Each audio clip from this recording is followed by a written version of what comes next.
வணக்கம். GDS views சேனலில் இருந்து சிறுவர் கதை முல்லைக்கொடியின் கதை. படைப்பு எஸ். புனிதவள்ளி அவர்கள். பாட்டிகளும் தாத்தாக்களும் கதைகள் சொல்லி வந்த காலத்தில் குழந்தைகளிடம் அன்பும் விட்டு கொடுக்கும் தன்மையும் இருந்தது. தொலைக்காட்சி முன்பு உட்காரும் குழந்தைகள் வன்முறையில் ஈடுபடுவதை விரும்புகிறார்கள், அறிவுரைகளை விரும்புவதில்லை. அதை மாற்ற வேண்டுமென்றால் குழந்தைகளுக்கு பெற்றோர்கள் கதைகள் வாயிலாக நல்லனவற்றை சொல்லித்தர வேண்டும். அதற்கு இந்த புத்தகம் மிகுந்த துணை புரியும். நன்றி. முல்லைக்கொடியின் கதை. இப்பொழுது கதைக்குள் செல்லலாம். முன்பு ஒரு காலத்தில் உத்தமபுரி தேசத்தின் சிறைச்சாலையில் ஒருவன் அடைக்கப்பட்டிருந்தான். அவன் மிகவும் நல்லவன். அவன் பெயர் ஜனநாதன். அவன் செய்யாத ஒரு குற்றத்திற்காக தவறாக கைது செய்யப்பட்டவன்.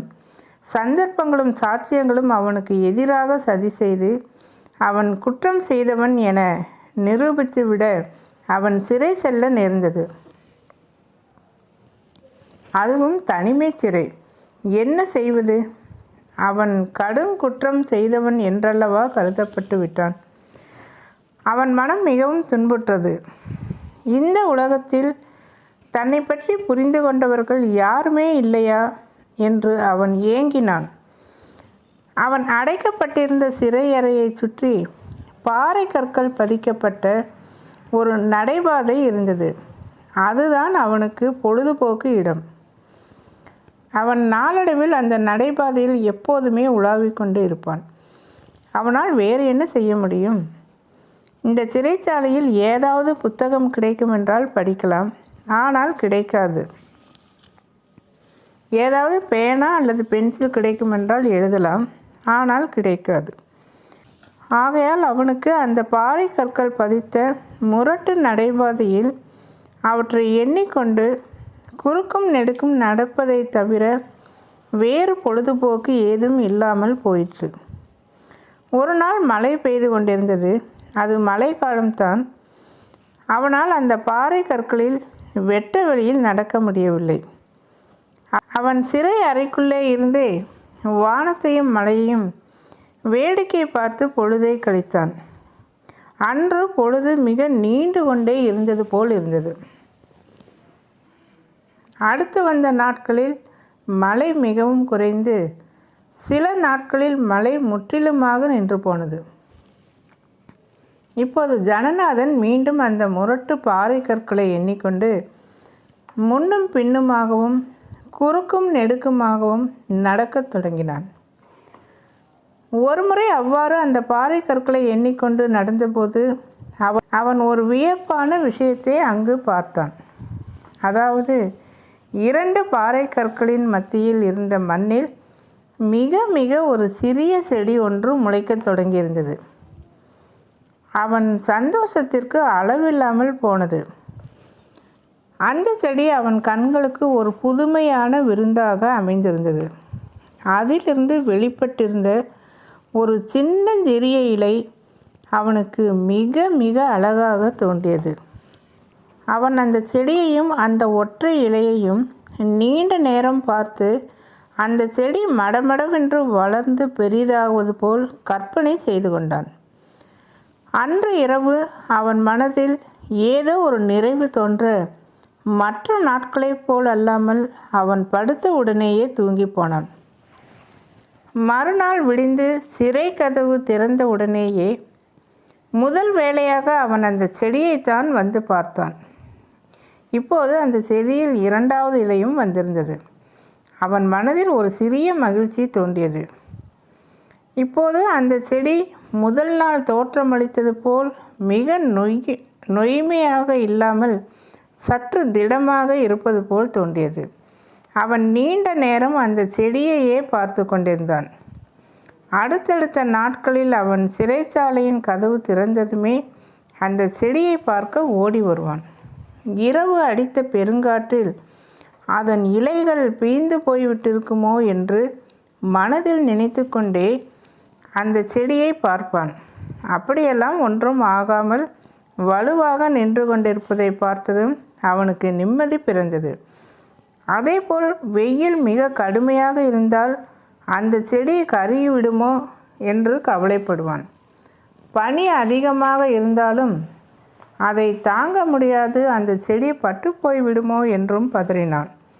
அவன் நினைத்தது போல் அல்லாமல் அந்த செடி நாளுக்கொரு மேனியும் பொழுதுக்கொரு வண்ணமுமாக ஆரோக்கியமாக வளர்ந்தது.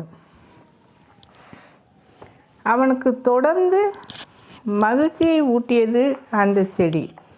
அந்த செடி வளர வளர அது ஒரு முல்லை செடி என்பதை கண்டுகொண்டான். இப்போது அந்த செடி 4 அங்குல உயரம் தளதளவென்று வளர்ந்து நின்றது. தினமும் ஜனநாதனுக்கு சாப்பாடு கொடுக்க சிறைக்காவலன் தன் முரட்டு நாயோடு வருவான். அவன் ஒருவனைத்தான் அவனால் பார்க்க முடியும், வேறு யாரையும் அவனால் பார்க்க முடியாது.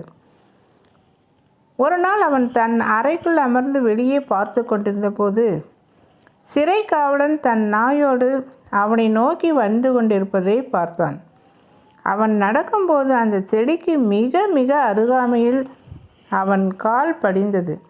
ஜனநாதனுக்கு உயிரே போய்விட்டது போல் ஆகிவிட்டது. எங்கே அந்த சிறை காவலன் செடியை ஒரே காலடி தடத்தில் மிதித்து அழித்து விடுவானோ என்று அஞ்சி நடுங்கி விட்டான். நல்ல வேளை அப்படி ஒன்றும் நடைபெறாமல் அந்த செடி தப்பியது. சிறை காவலன் அவனை பார்த்தபோது அவன் கண்களில் ஒரு சொட்டு கண்ணீர் திரண்டு இருந்தது. காவலன் அந்த கண்ணீரின் காரணத்தை கேட்டான். ஐயா, எனக்கு துணையாக இந்த ஒரு செடி ஒன்றுதான் அங்கு முளைத்து வளருகிறது. நீங்கள் அந்த பக்கமாக நடந்து வரும்போது அந்த செடியின் ஓரமாக நடந்து வந்தீர்கள். எங்கே அந்த செடியை மிதித்து விடுவீர்களோ என்ற அச்சத்தில் நான் பதறி போய்விட்டேன். ஐயா, தயவு செய்து அந்த செடியை அழித்து விடாதீர்கள் என்று வேண்டினான். அந்த காவலன் ஒருமுறை உரக்கச் சிரித்தான். பின்பு, நீ என்னை பற்றி என்ன நினைக்கிறாய்? நீ அந்த செடியை அவ்வளவு ஆர்வமாக வளர்க்கிறாய் என்று எனக்கு நன்றாகவே தெரியும். ஆகையால் தான் நான் அதை கவனமாக மிதிக்காமல் நடந்து வந்தேன். இல்லாவிட்டால் நான் நடந்து வரும் வேகத்திற்கு அந்த செடி எப்போதே மிதிபட்டு அழிந்து போயிருக்கும் என்றான். இதை கேட்டு ஜனநாதன் வெட்கப்பட்டான். அந்த காவலன் மனதில் குரூரம் மிக்கவன் என்றுதான் இதுவரை நினைத்திருந்தான். அது எவ்வளவு தவறு என்று வருந்தினான். ஐயா, தாங்கள் எனக்காக செய்யும் இந்த கருணை மிக்க உதவிக்கு நான் மிகவும் கடமைப்பட்டுள்ளேன் என்று பணிவோடு கூறினான். அவனது முல்லைக்கொடி நாளுக்கு நாள் மிகவும் ஆரோக்கியமாக வளர்ந்து வந்தது. அவன் அதை கண்டு மிகவும் சந்தோஷப்பட்டான். அவன் அதன் அருகில் அமர்ந்து அதனோடு பேசுவான். அது பதில் சொல்வதைப் போல் கற்பனை செய்து கொள்வான். அதற்கு அவன் முல்லை அழகி என்று பெயர் கூட வைத்திருந்தான். முல்லை அழகியோடு அமர்ந்து அவன் மணிக்கணக்காக பேசுவதை பார்த்து அந்த சிறை காவலன் சிரிப்பான், கிண்டல் கூட செய்வான். ஆனால் ஜனநாதன் அது ஒன்றையும் லட்சியம் பண்ண மாட்டான். முல்லை அழகி, இன்று வயிறு நிறைய நீர் உண்டாயா என்று கேட்பான். அந்த செடி காற்றில் அசைவதைக் கண்டு அது தன் கேள்விக்கு தலையாட்டி ஆமாம் என்று பதில் சொல்வதாக கருதி கொள்வான். முல்லை அழகி செழிப்பாக வளர்ந்தது. அங்கும் இங்கும் படர்ந்தது. அதில் இப்போது பல கிளைகளும் பல துளிர்களும் ஏராளமான இலைகளும் இருந்தன. அது படர்வதற்கு கொழு கொம்பு தேடுவதை ஜனநாதன் புரிந்து கொண்டான். நான் அதற்கு ஒரு பந்தல் தயார் செய்ய வேண்டும்.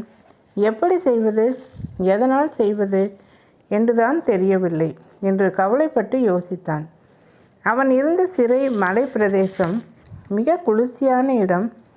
இரவில் கணப்பில் விறகு போட்டு எரிக்காவிட்டால் அங்கு மனிதர்கள் குளிரில் விரைத்து விடுவார்கள். ஆகையால் ஜனநாதனுக்கும் தினந்தோறும் கணப்பில் நெருப்பை எரித்து குளிரை போக்கிக் கொள்வதற்காக விறகு சிறையில் தரப்படும். அவன் அந்த விறகில் தினந்தோறும் சிறிதளவு சேமித்தான். அதனால் அவனை குளிர் மிகவும் வாட்டியது. இருப்பினும் பொறுத்து கொண்டான். அந்த விறகுகளை கொண்டு அவன் முல்லை அழகிக்கு ஒரு அழகான பந்தல் அமைத்தான். முல்லை அழகி இப்பொழுது பூத்து குலுங்க தொடங்கியிருந்தது. அவள் பூவின் மனத்தை நுகர்ந்து ஜனநாதன் பேரானந்தம் அடைந்தான். அவன் அந்த செடியின் ஒவ்வொரு அசைவையும் அறிந்திருந்தான். அதன் இலைகள் பகல் நேரத்தில் சூரியன் இருக்கும் திசையை நோக்கி திரும்புவது அவனுக்கு மிகுந்த ஆச்சரியத்தை கொடுக்கும் விஷயமாக இருந்தது. அவன் கணப்பில் கிடைக்கும் சாம்பலை தண்ணீரில் கரைத்து ஒரு வகை எழுதுமை தயார் செய்தான்.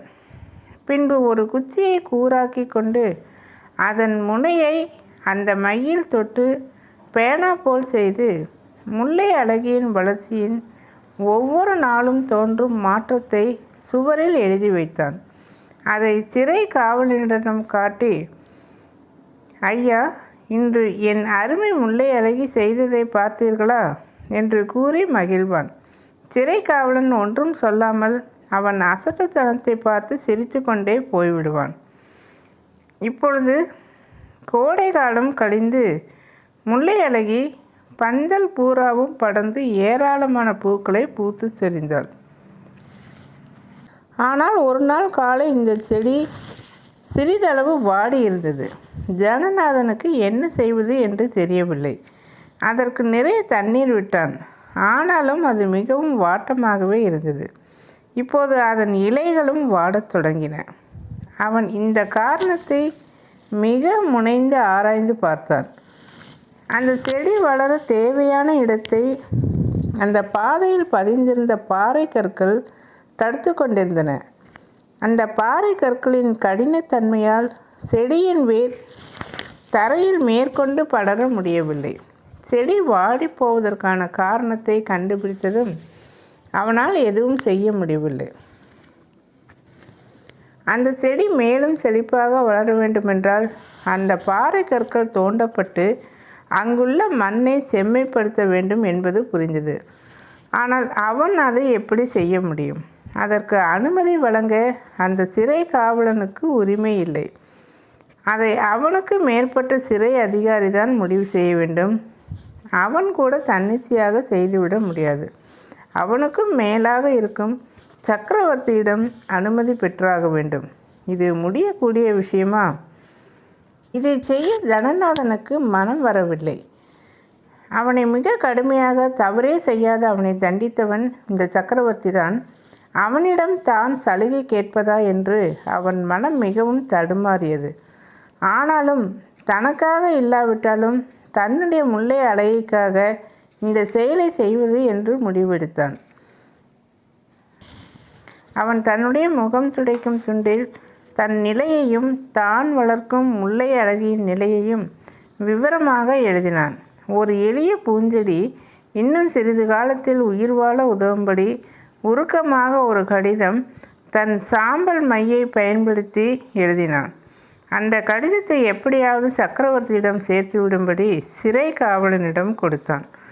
அவன் மிகவும் சிறை அதிகாரியை பணிவாக வேண்டிக் கொண்டான். அவனிடம் ஏதோ ஒரு விதத்தில் அன்பு கொண்டிருந்த சிறை காவலனும் அதை நேரடியாக சக்கரவர்த்தியிடம் கொடுக்க அஞ்சி சக்கரவர்த்தியின் மனைவி மகாராணியிடம் சேர்ப்பித்தார்.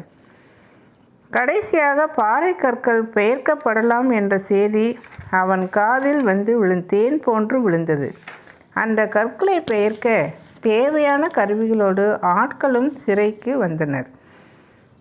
துவாலையில் அவன் எழுதியிருந்த உருக்கமான கடிதத்தை மகாராணி படித்தார். அவர் மனம் பாகாய் உருகியது. ஒரு செடியின் வாட்டத்திற்கு மனம் வருந்தும் அந்த மனிதன் ஒருபோதும் தவறு செய்திருக்க மாட்டான் என்று திடமாக நம்பினார். ஆகையால் அவனுக்காக மன்னனிடம் வாதாடி பார்த்தாள். இந்த அளவிற்கு ஒரு முல்லை கொடியின் மீது அன்பு செலுத்தும் ஒருவன் தவறு செய்திருப்பானா என்று யோசியுங்கள் என்று அவரிடம் மன்றாடினாள். அவள் வாதத்திற்கு கட்டுப்பட்ட சக்கரவர்த்தி ஜனநாதனுக்கு விடுதலை வழங்க ஒப்புக்கொண்டான். ஜனநாதன் விடுதலையானான். அவனுக்கு இப்போது முல்லை அழகியை விட்டு பிரிந்து போவது மிக வேதனையான விஷயமாக போயிருந்தது. தனக்காக அந்த செடியை கவனமாக பராமரிக்கும்படி சிறை காவலனிடம் பல முறை வேண்டிக் கொண்டான். மனித மனங்களில் இன்னும் அன்பு வற்றி போகவில்லை என்பதை அந்த முல்லை கொடிதான் வாடி அவனுக்கு நிரூபித்து விட்டது.